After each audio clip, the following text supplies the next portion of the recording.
Welcome to Porch Play Chats, sponsored by the American Association for the Child's Right to Play, or our shortened title, IPA USA. IPA USA is the USA affiliate of the International Play Association. And as part of our efforts to promote play, we've introduced Porch Play Chats, and there's more than 200 of them that are free to you. You can find all the Porch Play Chats by going to the IPAUSA.org website. And up in the top right-hand corner, you can subscribe to our YouTube channel, follow us on Instagram, be a friend on our Facebook page. And you can also sign up for Spotify because they're all getting uploaded there as well. And magically, every Monday morning, a new Porch Play Chat will appear in your feed. I'm Deb Lawrence, and I'm president of IPA USA. And with me on the porch is Tamara Jouval. Hi, Tamara. Tamara, I just want you to know that picture that you're seeing in Tamara's background is a picture of her play space, which she'll tell us about in a minute. Tamara began her career in early childhood by operating a home-based after-school childcare, serving the children in her neighborhood. She has a unique experience of caring for the same children, often spanning 7 consecutive years. She defines herself as a fun facilitator. She sees herself under no obligation to teach a curriculum, so she developed her own by following the needs of children with information gathered and processed over more than 20 years.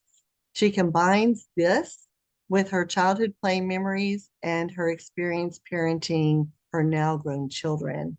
And her program is called Tamara's Play Studio.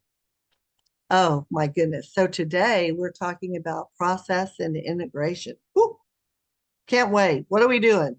Yeah, so I just think it's a good thing to talk about because plays, we all think of it as such a frivolous thing, or often the world does. And I just have been thinking a bit about recently some things that have happened.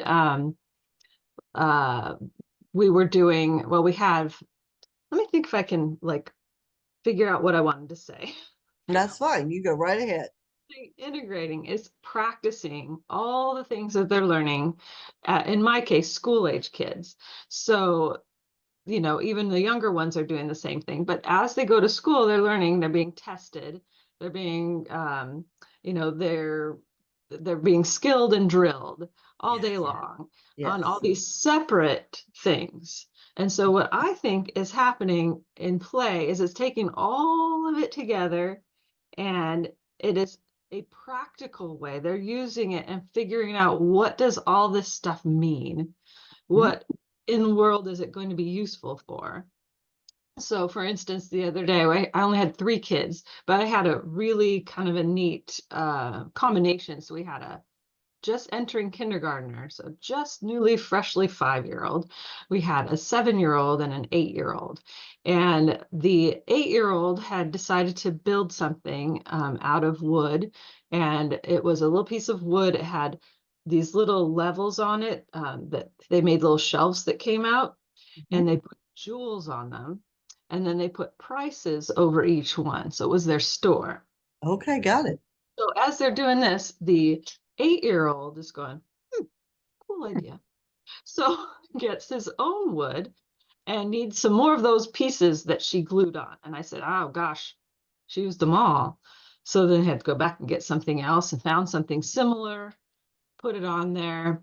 So his prices were like $1,000. Hers were like 100. His prices were 1,000. So they're like figuring out how many zeros to put on there. So here comes this one, and he's thinking, that's pretty cool. I want to build one. So he finds a piece of wood.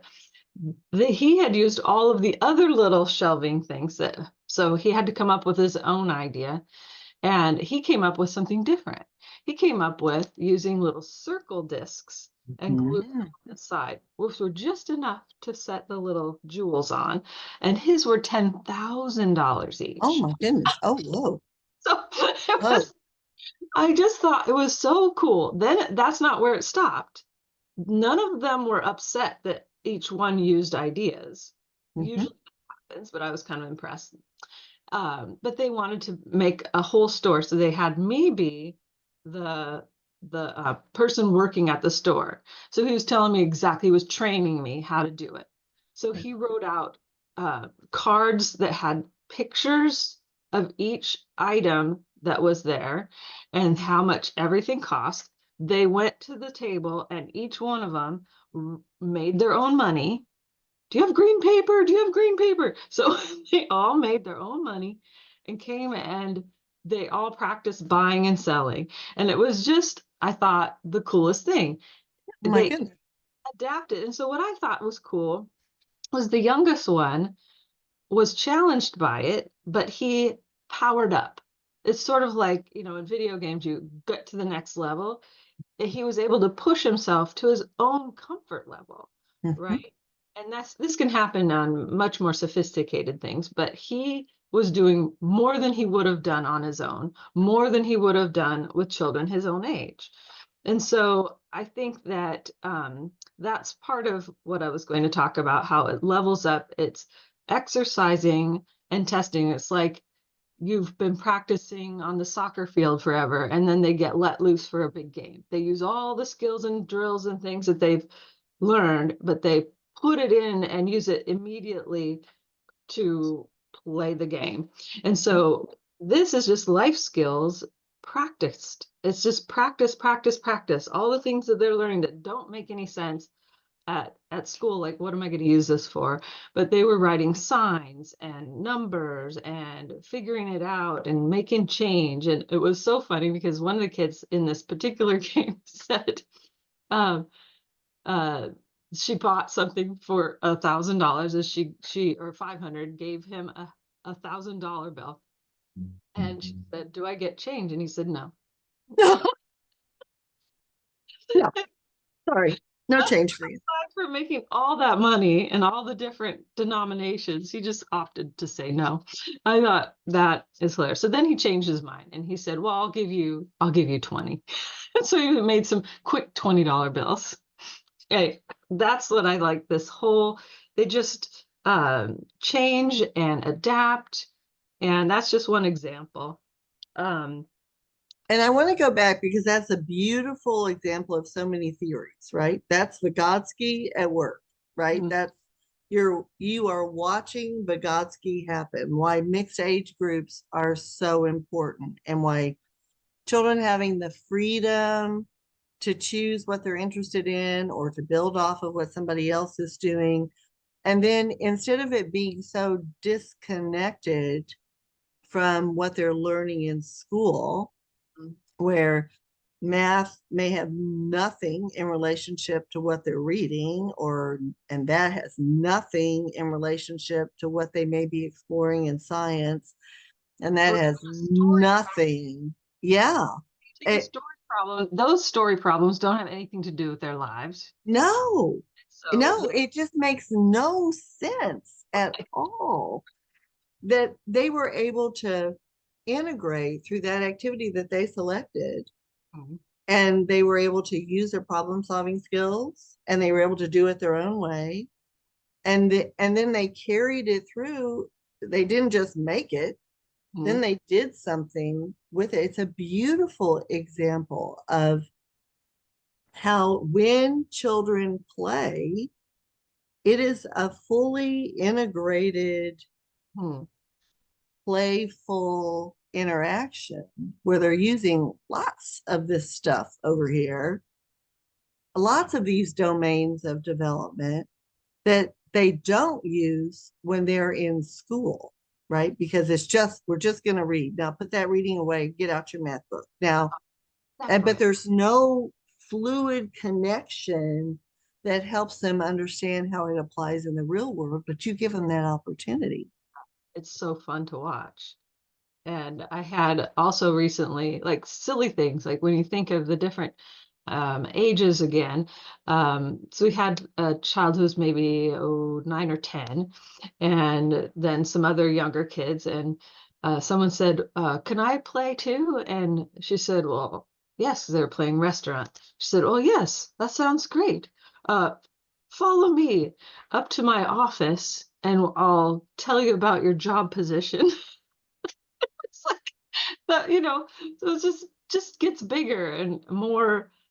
Those are the things that little kids don't really hear. And I'm not sure where she heard those words, but it's just fascinating how they put it together. Like I have another kid who everything is Minecraft.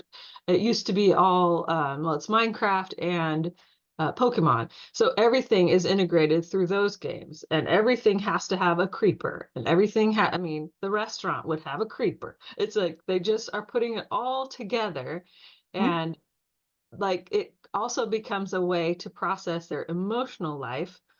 That's why there's always these, you hear about the bad guy play, and there's always a bad guy and good guy with some of these kids, no matter what they're playing.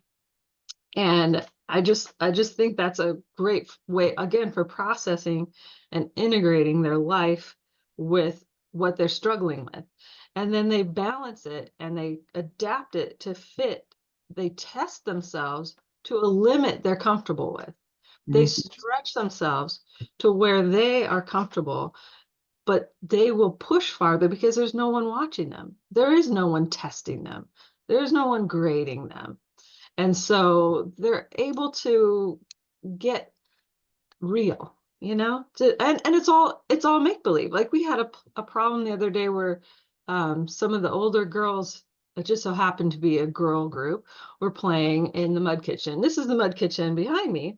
It's not a whole lot of space. And so they were telling this younger kid, I think, yeah, he's 5 or 6, sorry.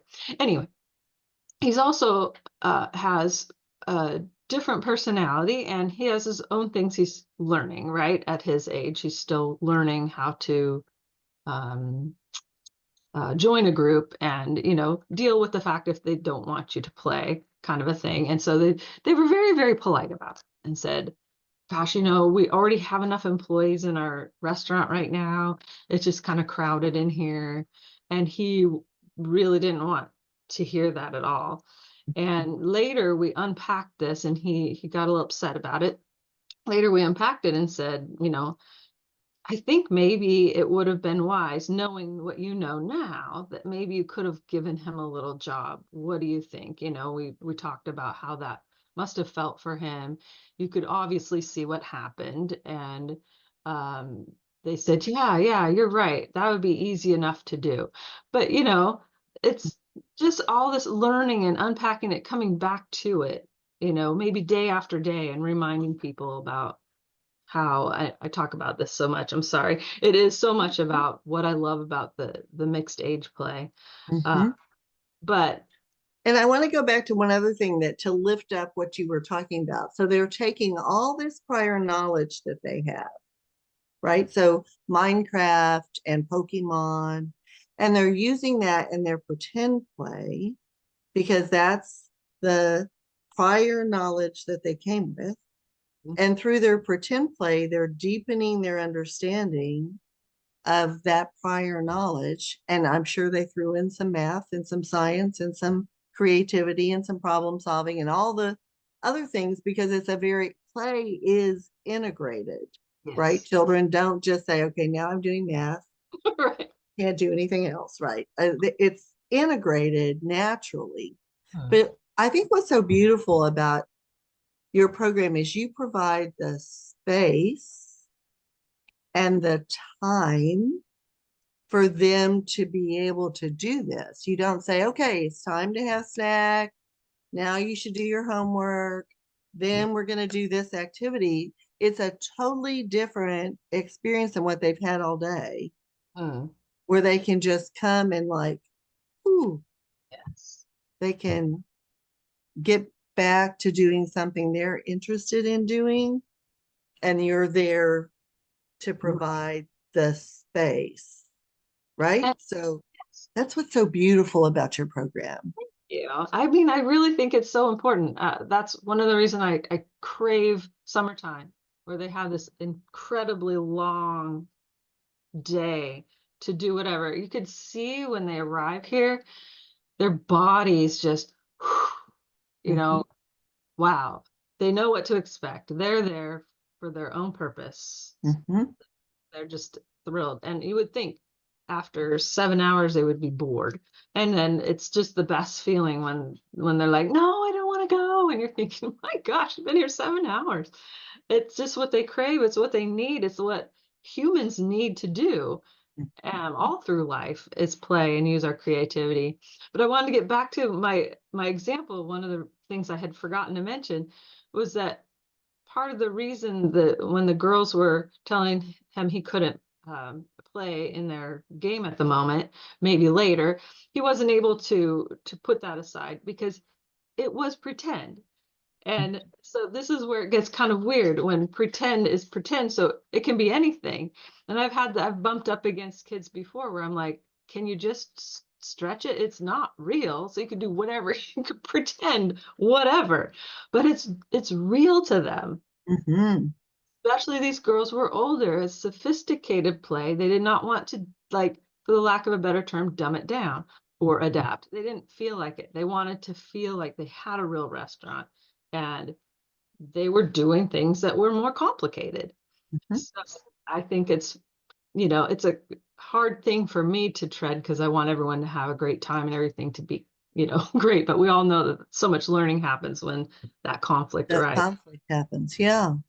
Yeah. And I think the other piece about the mixed age group, which I think is so beautiful, is that children are watching those older Yeah. children interact and resolve conflicts or work through some tension in the play. And they're picking up, it goes back to Vygotsky. They're watching and they're learning, which is why mixed age groups are so beautiful because they learn so much from each other than what they would learn if they were all in the same 3-year-old or 4-year-old, even though they're developmentally different. Seeing that 4-year-old handle a conflict, if they've been well supported in how to do that, Right. helps the 3-year-old figure out how to Right. resolve a conflict, or a 6-year-old how to resolve a conflict. And so that's what I believe is so beautiful about having those mixed age groups, and why I love family childcare so much, because it is a space where children are able to develop at their own pace, but also able to imitate and model what they're seeing other kids do that may Which be a lot of people are afraid of because they think older kids aren't modeling good things. yeah. And that in itself can sometimes be a learning lesson of making a They, choice that maybe not was not the best choice, or actually helping people learn to trust children. And mm, especially if they're in this holding place that you have for them, mm, it's a space where they feel safe and they know what's expected and they know they're going to play. yeah, yeah. It's a And totally different dynamic. it's interesting, and I forget how special it is. So it's kind of great to talk with other people because I just been doing it for so long. But I find it very fascinating, and it is nice because I take it with me to my teaching job. I work at a private school, and all of what I learned comes straight with me to that atmosphere, and it's really I don't know. I feel very grateful that I've had all these experiences. Like I'm thinking, uh, way back when I may have shared this story before, but kids were playing with a playhouse, and if we're talking about processing things, like things that are fearful, whatever, they had been practicing school in this little playhouse, and they did a lockdown drill. What's that noise? Oh, that's the lockdown drill. And so they're processing through this thing too, like making it no big deal. Like they're going to, and so I just think, we think about all the things that they're doing in school all day long, and to be able to come, like, just even on the bus, there's just constant things happening on the bus. And if you go straight home, mom will talk to you about it. But like we've mentioned before, they can talk with each other. And if there's an older person that may have already gone through that, it's going to go much better than me telling them. just feels different, right? They're peers. Well, and I think the other thing that is really important just about what children are imitating or modeling and working through those, like the lockdown, right? They're playing with what happened and going through the steps to help them internalize or get rid of some of the fear that may be associated with it. Mm-hmm. And if we allow children to play without prescribing or directing or limiting that play, they work through stuff.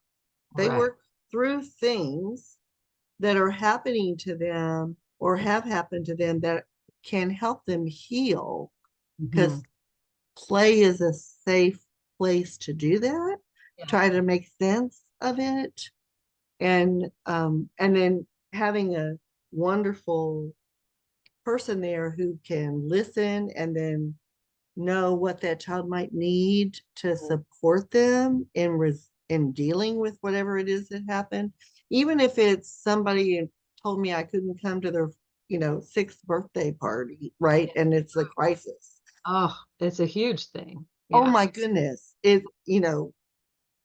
the kindergartners who want to get married. Oh Yeah. my goodness. We had weddings all the time.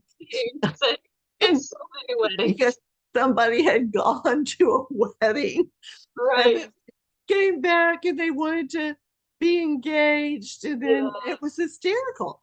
And Oh, some people would say, well, they're too young to be, and I'm like, that's what they're experiencing. listen, we had weddings that were amazingly sophisticated where someone was in charge of flowers, Mhm. someone else was in charge of the cake. They were organizing the whole thing. Every person had a costume that they made. They had the vows written out. They Mm-hmm. and we had two girls get married, and Mm-hmm. we had like it's just been amazing. Oh, And the weddings. That they would set up the it's chairs and they would ask me to be in, here's your invitation. They would like huge, amazing. And I'm thinking, wow, they were really paying attention to these mm-hmm. things that they went to. They absorbed all these things and then everyone else learned what happens at a wedding. Maybe you've never been to one. Well, now you have.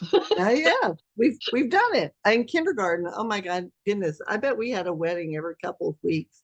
It was just, and again, it's based on what their experiences have been, and they're trying to take those experiences and play with them, so Exactly. so that they can explore and sort of deepen Yeah. the, maybe it's the feelings And imagine or if you were in a school and someone said, "Okay, today we're going to do a wedding." You know, probably wouldn't be as much fun as had it been someone's idea, yeah. right? Their choice. It's Mhm. just different. It's just that's how people learn how to plan. That's how they learn how to choose. They learn how to, you can't do that unless you do it. No one says, okay, here's the book on how to ride a bike. Go for it. Yeah, You right. have to feel it. You have You have to, to do it. you Yeah, have to do it. No one says, period. gosh, I can't believe, you haven't taught your kid how to walk yet. It's like, you can't force it. You can't we keep trying to do that to kids, and I'm so frustrated by some of the academic push down. It's just harming our kids, Or, and don't you think? oh yeah, and making them see learning as laborious Yes. instead of seeing learning as joyful. I mean, that's I uh, I worry about that with the reading instruction. It's all so scripted, and they're trying to force children who are 4.5 to learn sight words. And what you do when you do that, when it's not aligned with where this child is, or this child is. I mean, you might have, I have a stepchild who was reading chapter books when he Right. got to kindergarten, right? But Right. that was him. That's Yeah. not everybody, right? And put them in the playroom, they get shamed. Yes. They're not where they're supposed to be, Mm-hmm. and eventually we got to look at the scope of life. Yeah. There's a long time to get there, and we Mm-hmm. got to watch what's happening to their poor self-esteem. I know we can't do everything based on self-esteem because we have to push also, but it damages them. We are It so does. competitive. And I Mm-hmm. think that's what also play does. It takes the competitiveness out, because if you're competitive and you're constantly pushing to compete and to win, it's not fun to hang around you. So Right. you're off on your own. You have to adapt. It comes to, I love this. The word play can be in so many different things, like the phrase leveling the playing field. Mm-hmm. Think about that. It's perfect. You have Mm-hmm. to adapt and get everyone to fit in a place in order for it to keep moving forward. And sometimes it never even gets played. Right. Sometimes you're setting things up for hours on end and nothing ever happens, and they move on to something else. And no one's upset about it. And nobody's upset because the play happened in the organization, right? Which is a wonderful skill to, I mean, I think about how when they were planning the wedding, they had someone in charge of flowers and someone in charge of cake and someone, all of that. I mean, think about how they are able to apply that playful interlude of planning the wedding to future planning of anything. And no It one said, you have 5 more minutes. and it took time. And I love how you talk about in the summer when they're there with you for 7 hours and their parents come and they're like, oh, I'm not ready to go yet. And you're like, oh my God, we've been I'm ready for you to go. 7 hours. Right. I'm ready. I need to not have children here for a little bit. But it is a testament to your space Mm. that you've held for them, that they feel that freedom and autonomy and trust from you as an adult who, if there's a conflict, can talk about it and say, whoa, is there something else is there another choice you could have made Right. versus the one that you made? But it's not, oh, you need to go to timeout because you made a poor choice. It's really helping them think of a different way, another thing to try the next time. What could you try next time versus Right. what you Because did this time? they're going to be out in life, and I developmentally, and can't remember who I read at one point with all the things that I've read about like our culture as as being human beings. We're not too different from the animals that they play. Lions play. Uh, all things play when they're young. But for us as humans, we have a more what is the word? Complicated culture. It's very complex, and every culture is different in different parts of the world. So we have to play a lot longer. It's very Yes. important, because Yeah. otherwise we won't learn how to integrate into the world. Yes. We'll integrate, we'll know how to operate in a school or at work. But when you get to work, is everyone separated into age groups when you get to work? No. No. And are there going to be different people who are talented in one area and not very good in another, or learn differently the job than someone else who needs to be trained differently than someone else? I know that's happening with my daughter right now. I'm like, Mhm. she's a grown person, and some things are happening where they're training in a different thing, and it's not tracking with her. And so she's Mhm. like, I think I need this. And they're like, no, we're going to do it this way. And she's like, but I need this. But I need this. This is Yeah. the and so we get back to honoring the person who's in front of you and their learning styles and their level of multiple intelligences and it's really funny in one of the classes that I teach at the college is a methods class. And so one of the very first things we do before we even get into creating experiences based on children's interests that we could offer as a choice in the myriad of choices that are in the classroom, because the whole classroom's open. One of the things we do is a multiple intelligence test using Gardner's theories, right? And so everybody scores themselves. We do a multiple intelligence test for everybody does one. We do a learning modality test, whether you're auditory, visual, or kinesthetic, tactile. And we do a personality, like a really short, very condensed Myers-Briggs, right? And so everybody does that. And then without putting their name by it, everybody puts up their learning modality, their personality, their 4 letters in their personality, whatever they are, and the primary and secondary multiple intelligence. And so you have a classroom of students, and you look up on the board and you have a myriad of people who learn differently. Right. And then they have to plan for a classroom like that. And they're like, oh my God, you mean I have to have like 7 different ways to yeah, because you in this classroom, what do I do that helps this personality? You have us do lots of small group stuff. If you're an introvert, right? And what do I do that helps if you are mathematically inclined? Oh, you're asking us to really determine the right strategy to use. Yep. And then what do I do if you're a kinesthetic learner? Oh, well, you have all these things on the table that we can fiddle with, and we get and I said, so if I can do it in this classroom, you can do it in your classroom, right? And so it's an aha moment to see this will be your future classroom. Wow, that's a good way to do it.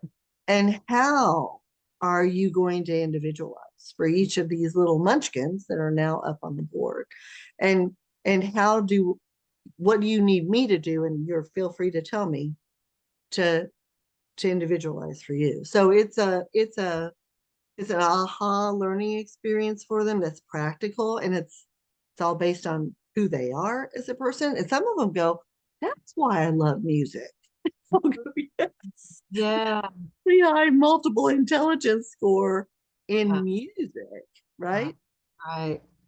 Uh, and then I always tell them what mine are too, because I have mine, and I have a zero on the multiple intelligence scale in spatial intelligence, a 0. Interesting.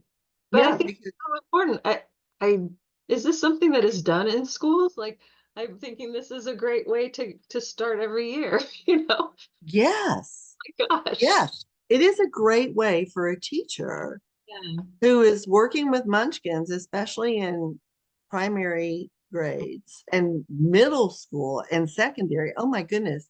I learned so much about with this class. I learned so much about how they think, so that I can figure out a way to teach or provide opportunities for them to explore something that is in the competencies of the course that is more relatable to how they learn. And so, those things are what we have to consider as people who are wanting every child to be successful. We have to think about what it's not a large group activity, because everybody in that large group learns differently, right? So It's like about connecting the learning to that person and connecting things to the real world, connecting all of the things that you're learning to, like we were saying before, to make sense of the world. And doing it not the way you as the teacher learns, but right. but tailoring it to how people in your classroom learn. So it's not, that I know because I did it when I was a teacher, before I learned better, learn more. We had the theme boxes, Mhm. for every month of every year. We had the whole calendar of what every theme was. Oh my God, I just am so embarrassed when I even think about that. But I mean, that's Yeah. sort of what I learned as I was going through. That's what was done to me. And so that's what I was doing to When I children. started out, I called it, I was very schooly when I Uh-huh. first started, Mm, very teachery. uh-huh. And Yeah. so, in the classroom that I work at, they have different aged kids in this private school I'm at. So it goes by ability and kind of like maturity before they move up to the next classroom, and it's a mixed age to a certain degree. Anyway, I love it. But we were doing mathematics, and it looks very different in this classroom. However, there were two kids that were like, nope, nope, nope, nope, nope, nope, not caring. I'm like, I'm out, I'm out. So I would take them into what we call the commons, which is a little area where everyone can go. And these two kids would play with little animals, and they had manipulatives from the math center. So I'd bring them out, and I would just follow what they were doing and make it math. I would watch the math and write it down and go, they're doing math. They have a story going here, but it's look at how they've organized things. They were organizing them in different spaces, and they were putting two in each one. I'm like, I did not write this. I am just I'm noting it just down, observing and they are all the math that they're doing. mapping it out, man. Yeah. Through play in that common area. Oh my goodness, Tamara, this has been amazing. Okay, so stay right there. Any final comments before I close this out? No, thanks. It's a pleasure. It's always so fun. I Thank know, I just love having you on here. So stay right there. To learn more about IPA USA, please visit our website at ipausa.org. And until next time, keep on playing.